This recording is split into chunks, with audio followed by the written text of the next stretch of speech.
Нөкіс аймағынан өтуші Д-234 санлы Нөкіс Шымбай Тақтакөпір автомобиль жолының 9-дан 14 километр бөлігінде реконструкция жұмыстары әмелге асырылмақта. Бұл Қарақалпақстан аймағында транспорт ағымы үшін стратегиялық ахметке ие болып, президентіміздің 2024 жылғы 24 декабрдегі 454 санлы қарары текарында жойбарлар әмелге асырылмақта. Жойбар жолдың сапасын арттыру, харекет қауіпсіздігін тәмелеу һәм транспорт ағымын жақсылауға қаратылған.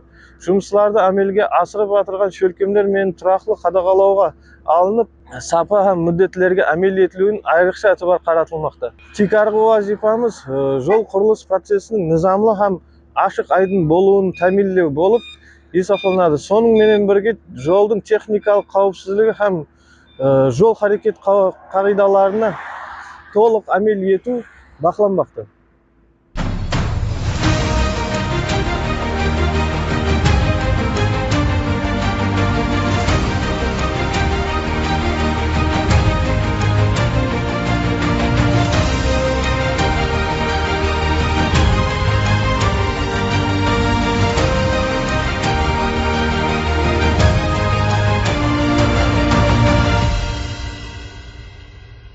Д-234 автомобиль жолының 9-3, 14-3 километр аралықларында реконструкция жұмыстарын алып барылып жатырмыз. Бүгінгі күнде мінекей жол шетіне қойылатын лотоклар, оң қол тарапы, шеп тарапы жолларының кеңейту жұмыстары алып барылып жатырды.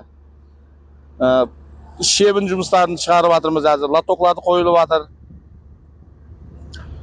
Бұл жұмыстарда мінекей алып баруда да лаборатория қызметкерлер тарапынан, транспорт тараптарынан бақылау жұмыстары алып барылып жатыр.